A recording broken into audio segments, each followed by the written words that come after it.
Hello and welcome to the latest episode of the Classics World Chat Show. Today you join us in rather illustrious surroundings, the Great British Car Journey here in Matlock Bath. Hundreds of fantastic, primarily British-made products of cars from all sorts of brands, many of which are no longer with us. Quite poignant, that.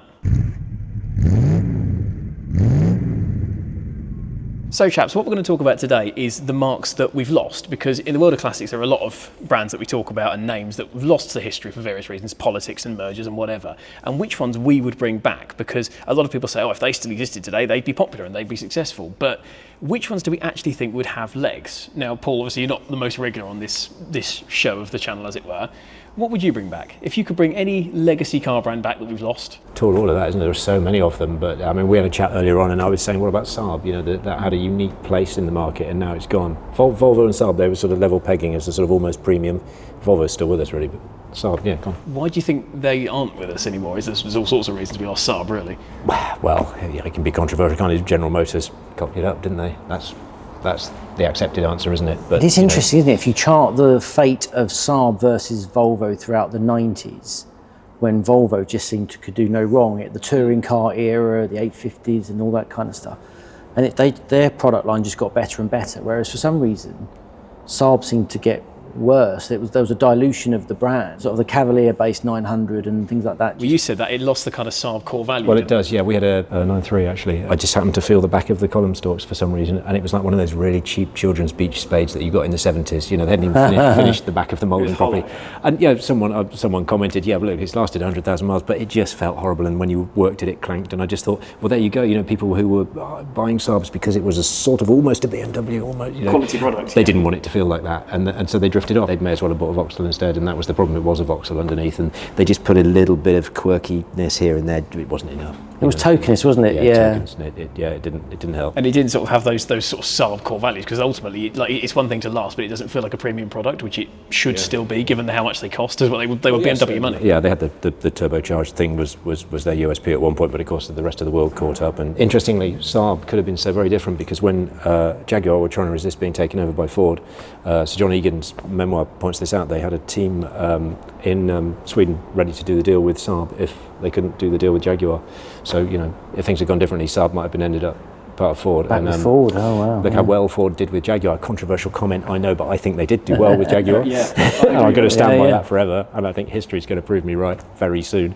But anyway, yeah, we could have seen some really neat Saabs, and it would have been Jaguar that would have disappeared. All new but, platforms. You know, It's always a tension, isn't it, with a company like Saab, which is a bit left field and does slightly quirky things, that if it then tries to chase sort of volume sale, it then loses some of its identity in the process. Who else do we know who does that? Exactly, and arguably under GM, that's exactly the mistake they made. They tried to chase volume, and then they become more mainstream, and it dilutes the sort of idiosyncrasies that makes Saab a Saab.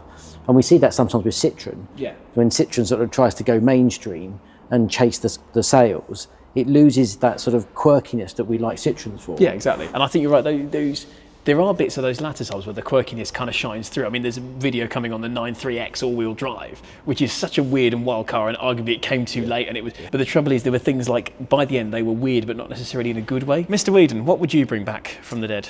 Well, I have to say, we're doing this podcast in a particularly good environment of the Great British Car Journey. Many British brands. There are lots and lots of British brands celebrated here, and I love the juxtapositioning of traditional British brands like Rolls Royce and Bentley and Aston Martin, and we're right next to some production Toyotas, built in Derbyshire, which are built just 15 miles up the road from where we're sitting here today. So British manufacturing is still actually alive and well. We're making things like Nissans and Toyotas, but not the sort of traditional British brands. So, but there is one British brand that I would dearly like to bring back from the dead, and that is Triumph. I've always liked the model lineups.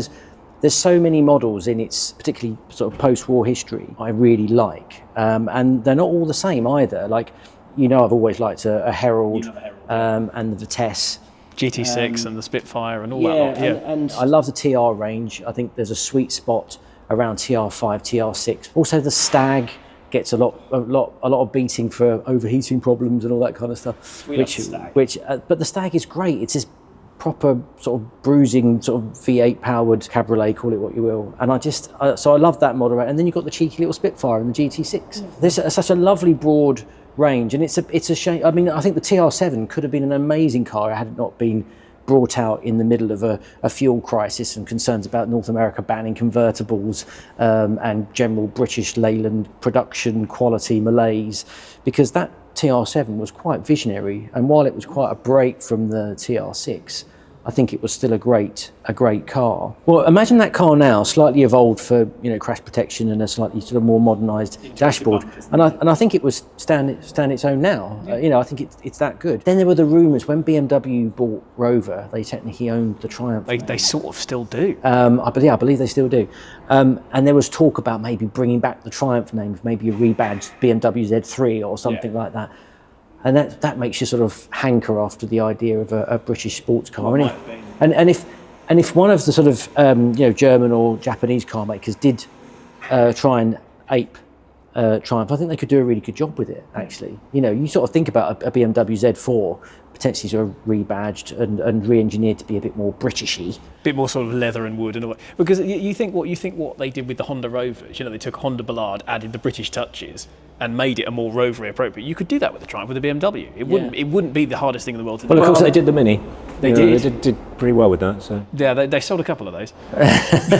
Yes, mostly to estate agents. But yeah, no, it was good. But I think Triumph just has enough quality and prestige almost. Yeah, I love the fact that they sort of seem to run quite a nice middle ground between maybe overtly sporting like a Jaguar or luxury like Rover. They kind of did fit quite nicely in the middle ground there. They sort of are a British BMW in a lot of ways when you look exactly. at the as sort opposed of to a Japanese Mercedes. Yeah, like a Lexus. But the brand identity, as they would say in marketing these days, like you say, it's very much the British BMW. And of course, you'll know this, Triumph motorcycles have been back now for 30 years? Yes, I mean the thing is the car division and the motorcycle division were split a long time ago, decades and decades ago. But the Triumph motorcycle division is immensely successful. They win racing championships, and that every motorcycle, you count the next 10 motorcycles you see when you're out and about, at least one of them will be a Triumph. They're incredibly successful. It shows there was equity in the brand to bring the bike bit back. Definitely. How wonderful would it be to bring the car bit back? They even bring the heritage name. You can buy a Triumph Bonneville today, which is a name from the 50s. It's a heritage name. So that heritage with the name, it still exists. There's still nostalgia for it. It's just working out where it would sit in the market. So Triumph for me all day long. What about you, sir? That's a triumphant choice, sir. Well, mine is a British brand that but it's still fairly fresh in the mind because we didn't lose it that long ago, relatively speaking. But I would like to bring Rover back. Here. And I think the way you bring Rover back, and you and I have talked about this, is it's almost got to be that kind of maybe even the pre-BL era of Rover. When they made cars like the P4 and the P5, and they were kind of engineering enterprise, and they were built like tanks, and they were just deliberately left of field and being their own thing. A Rover P4 is nothing like anything else, and a P6 is like a spaceship compared to what Ford were making at the time. And I appreciate, obviously, it got diluted under BL. A lot of people don't even consider the 800 a proper Rover, let alone the R8. There is still a bit of that clinging on because, like we've touched on before, the R8 isn't a real Rover if you're a purist, but it's still a really good car, and it's different enough to the Honda on which it's based. Even something like the SD1, it's got that rakish sort of modern styling. There was enough sort of pioneering spirit in Rover that did live on through the decades, even under BL ownership and being downtrodden in terms of finances, and the spirit of the brand that made cars like the P4, the P6 lived on, and I think it deserves to be back. Really. It's testimony, really, I guess, to Rover's reputation and engineering integrity of old is why it did live on through the 80s, arguably surpassing Austin, because obviously Austin Rover throughout the 80s, but Rover lived on, and I can't remember the numbers, but didn't the Rover SD3 pretty much match sales for the Montego at one point? Like Montego sales and SD3 sales were quite aligned, and that shouldn't have been the case with the Rover. Should have been the niche prestige product, and the Montego should have been the volume seller.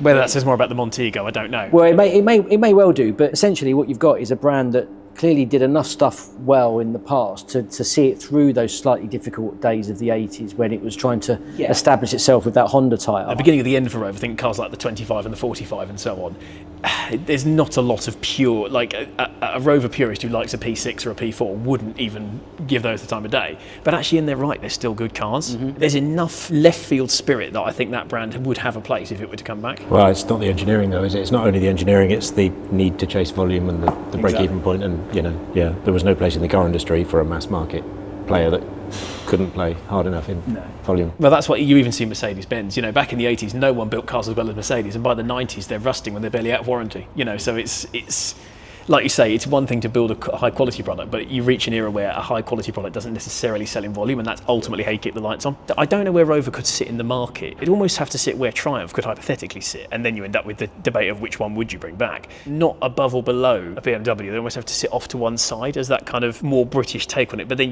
the trouble you'd have these days is it would almost be like a pastiche. If you went to kind of walnut and cream leather and button back seats, would it feel a bit too... A sort of British infinity. Yeah, exactly. Was that where BMW ultimately went wrong? Because I mean, in theory, BMW being the sporty version and Rover being the sort of more luxury version should have been ideal. So 3 Series and 75 and so on should have worked really well. But maybe by then it was too late. I think it could have worked if, as with so many other companies, if the stuff behind the scenes had been good, that's fine. But that famous line where BMW referred to Rover as their sick English patient, and things like that, their heart was never really in it, I think was the problem. And that's the thing. Had everything been rosy behind the scenes, the core product would have reflected that. And the 75 is still a damn good car. I heard maybe apocryphal, but it was on another podcast. They were talking about when BMW first took over Rover, they took all of the current range, which at that time included the Rover 800, back to Munich to sort of effectively take them apart and reevaluate them. And they took the Rover 800 out on a piece of Autobahn, and above 100 miles an hour, the wipers lifted off the windscreen, so they wouldn't have worked. You don't get that in a 3 Series, do you? And the seals around the sunroofs were so bad, it was causing a downdraft from the sunroof, like into the cabin, to the point where BMW engineers were almost incredulous that this thing got passed, because it wouldn't have passed BMW's own development processes, let alone made it to production. So that's my thing with Rover is, I think, but whenever we cover them in videos, we always kind of have that gently apologetic nature, because even though there were a lot of flaws with the brand, particularly towards the end, a bit of you still wants it to survive. Would they sell in big volume to challenge Ford and what have you now if they came back? Probably not. But I'll tell you the other interesting thing about the 3 brands that we've chosen is that the way they sort of slightly peter out with an unfortunate sort of finale car. And I'm sort of thinking, the last Saab 9.3, I think. Or 9.5, yeah. And the 9.5 could have been okay. That was the Insignia-based one. Sort of half-assed electric thing that but dribbled out at the end. The City Rover, the IndyCar thing from Tata. And then Triumph, the last car they really made was the Acclaim, which was a Honda. Yeah. Now, a very, very pivotal car, very important car, but not exactly in the lineage of the TR6. Yeah, well, no, exactly. And it's unfortunate that was kind of deemed suitable for Triumph, and we shouldn't be surprised that it did ultimately peter out, but I don't know. Like you say, none of them went out with a bang. It was all more of a stuttered whimper. It was a bit of a shame. Really. Which is a shame. But maybe by then there was an air of inevitability about it anyway. So. Yeah, that's probably fair. You read magazine reports on some of those last Saabs, and the underlying tone is how much longer are they going to be selling these? And it's wacky Subaru crossovers as well. The 92X, yes. That's right. Yeah, Subaru. Because it is exactly, again, that's not a purebred Saab. Yeah, I've seen a few in Canada. They don't look very happy. I've got other brands. Obviously, I didn't just. I couldn't come to the chat show with just one answer. There's a TVR down there and a Reliant. So I didn't even write TVR. TVR, I think they're not coming back, are they? That's a great one. What about things like Talbot? We've just driven a Chrysler Avenger. We've covered Talbots this year. We need to see a modern Matra Rancho, because you think the trend these days for cars that look 4x4 but can't actually go off road. That was it. A Matra Rancho would fit right in. So you can blame that car for your hatred of SUVs. Polo June, yes. I've got the Streetwise, the Rover Streetwise. Ahead of its time, that. What brands do we think are maybe not long for this world, if we look at 10 or 15 years' time, might not be here, or might be owned by someone else, or might not have the strength? Of legacy car makers in Western Europe, I would say all of them. All of them are at risk. Every single one of them. Probably not BMW or Mercedes. Probably those two would survive. But I think Volkswagen really struggled, didn't they? Volkswagen are in trouble. And Ford. Yeah, there's an argument. Stellantis are already hedging their bets by bringing in the electric Chinese stuff. So there's an element that that's quite harrowing, isn't it? When you hear that, you suddenly it does feel like a changing of the guard. It has to be said that the move to electrification, rightly or wrongly, is meaning that Chinese manufacturers are going to come in with cheaper cars that are not, I don't think inferior necessarily. So people that's the thing. You mentioned Lada a bit ago. In the days when you could buy a Lada and an old style Skoda and whatnot, they were pretty awful, really, in comparison to a used Western car. But these Chinese cars, I've driven a few of them. I got friends that work in the industry, and they're not bad. They're all right. Yeah. I drove one recently, and I thought, this is really nice. Like, it wasn't just all right; it was excellent. It was good. So controversially, I think of the big scalps, I think Ford of Europe. So Ford, I think in the US, they'll survive. I think they'll keep flogging F-150s. It's big enough, and F-150s, and they've got some great stuff. I think I'm going to say the one we're all thinking, the legacy brand that will not be with us in 10 years' time, or is it very unlikely? You can make a fairly safe bet. Jaguar. Yeah, well, it's gone already, hasn't it? This cyber attack won't have helped. No, that's very true. Yeah, we're recording this just at the sort of end of September, and they're still blighted by this cyber attack, which hit them at the beginning of the month. So here we are, 3 or 4 weeks in, and they're not building any cars. And is there much of a market for this super luxury executive car? They've been floundering for years. Coming back to your theory of that, the image associated with the brand goes down and down and down, and then the final car is sort of a whimper that no one really remembers. Well, the last new car that Jaguar made was the E-Pace, wasn't it? As flounders for a brand that was once great go, sadly. You drive a nice late model XF or something, it's really, XF RS or something, it's really nice. F-Type. I mean, it stands comparison with a BMW and the F-Type and everything, but yeah, they they threw that away. Well, that's a bit doom and gloom, isn't it? Every brand is doomed, and we're going to be all buying Chinese EVs. But what that means, though, is that means we will have to gravitate more to classics. Is that why you've bought a Rover? Yes. There you go. Why don't you let us know, which brand would you bring back from the dead? Historic brands, ones that have gone or ones that are just about to go, Jaguar. Which brands would you bring back from the dead, and what place do you think they would have in today's market? But in the meantime, we have done videos on all the brands we've talked about. There's a video coming on the history of Saab. There's all sorts of stuff coming. We done any videos on Panther? He keeps on about Panther. We're going to have to, if someone's got a Panther Callista, can we do a video on one, please? Because he is obsessed with Panther Callistas. But in the meantime, don't forget to like this video, subscribe to Classics World for all our future content. Do go and check out the other episodes of the chat show. We've had all sorts of guests on. Last month was Matt from Furious Driving. We talked about 90s cars. It was excellent. But in the meantime, thanks very much for watching. We'll see you again soon. Sarah. See ya.